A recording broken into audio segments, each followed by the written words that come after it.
Assalamualaikum warahmatullahi wabarakatuh.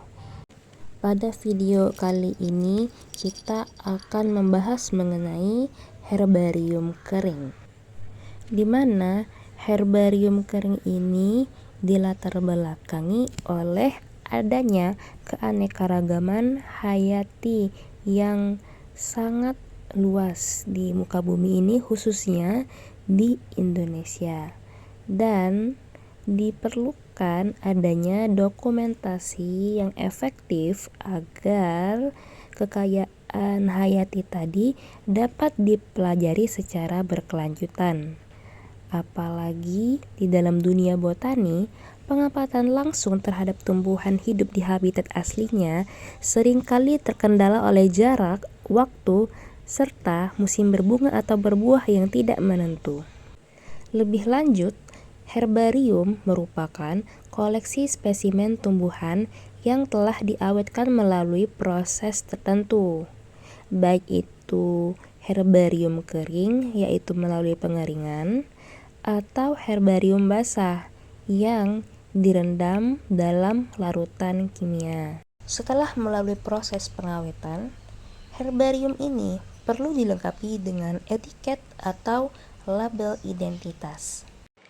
Tujuan dari pembuatan herbarium kering ini ialah untuk memahami prinsip dasar dari pengawetan tumbuhan, yaitu menggunakan metode herbarium kering, kemudian untuk melatih keterampilan dalam melakukan tahapan teknis dari pembuatan herbarium kering ini, meliputi koleksi, pengeringan, pengawetan, hingga penyajian spesimen tumbuhan atau mounting, serta mampu untuk menyusun etiket atau label identitas herbarium yang memuat identifikasi morfologi, klasifikasi ilmiah, deskripsi habitus tanaman, dan lain-lain.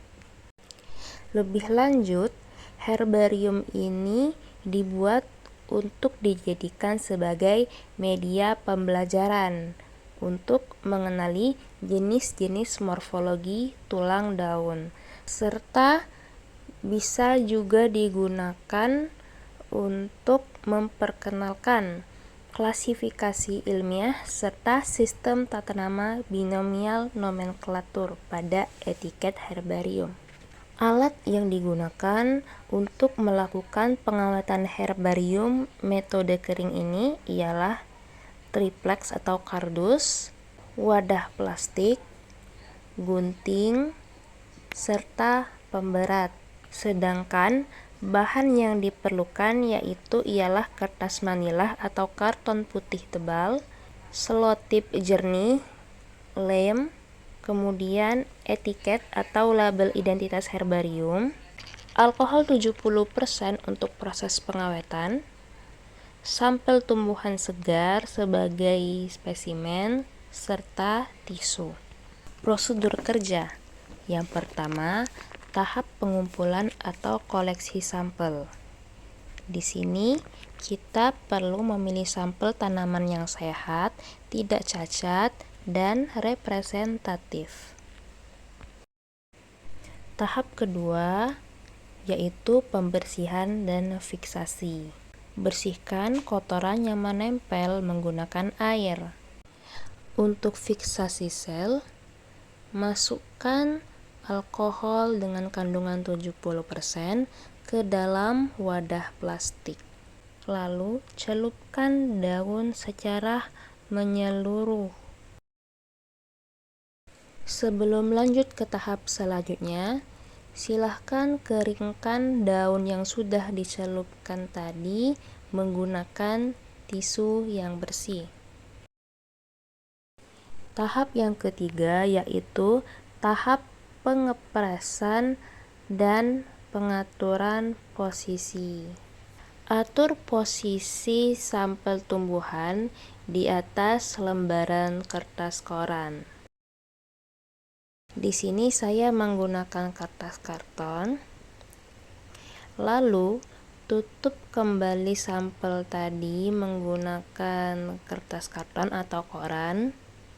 Lalu Menjepit menggunakan 2 lembar triplex atau di sini saya menggunakan kardus yang tebal.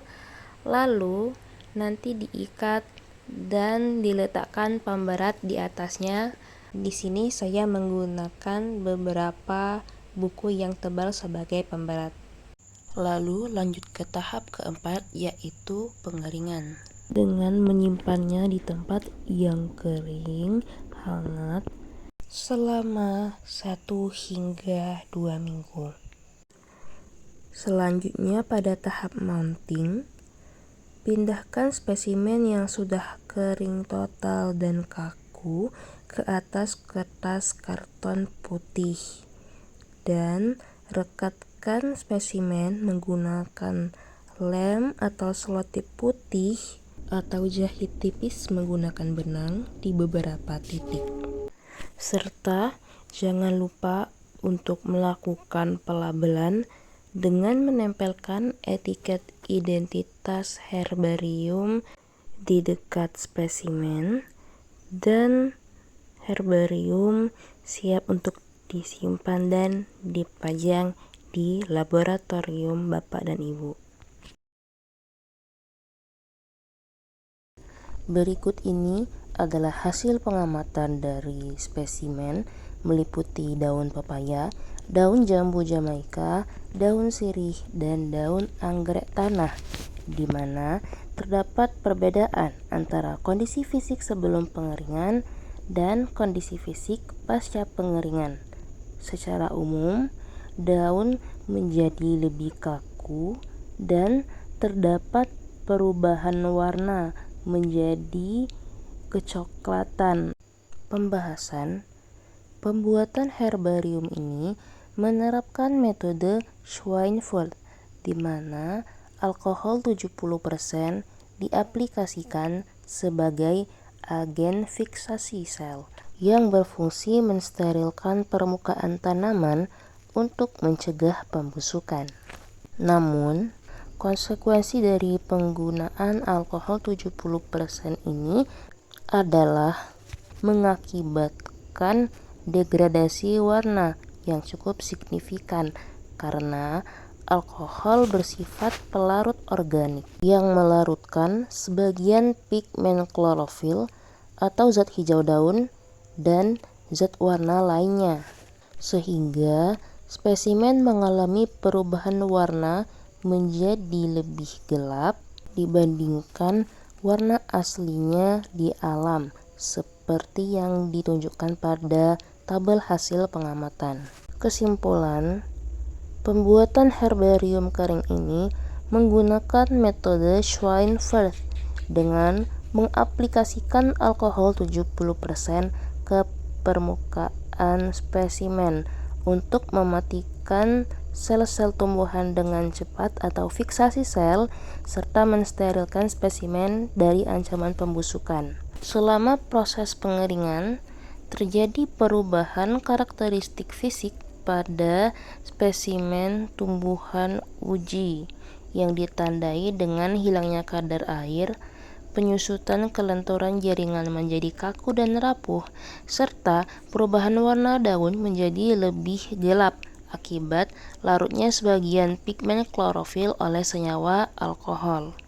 Serta herbarium kering ini dapat menjadi media penyimpanan dan bahan ajar di kemudian hari dengan memperlihatkan kondisi fisik dari spesimen yang didukung oleh keberadaan etiket atau label identitas herbarium yang berfungsi mempertahankan data kontekstual yang hilang akibat proses pengeringan, seperti habitus asli tumbuhan di alam, klasifikasi ilmiah, lokasi penemuan, dan lain-lain, sehingga spesimen tetap memiliki validitas ilmiah yang tinggi.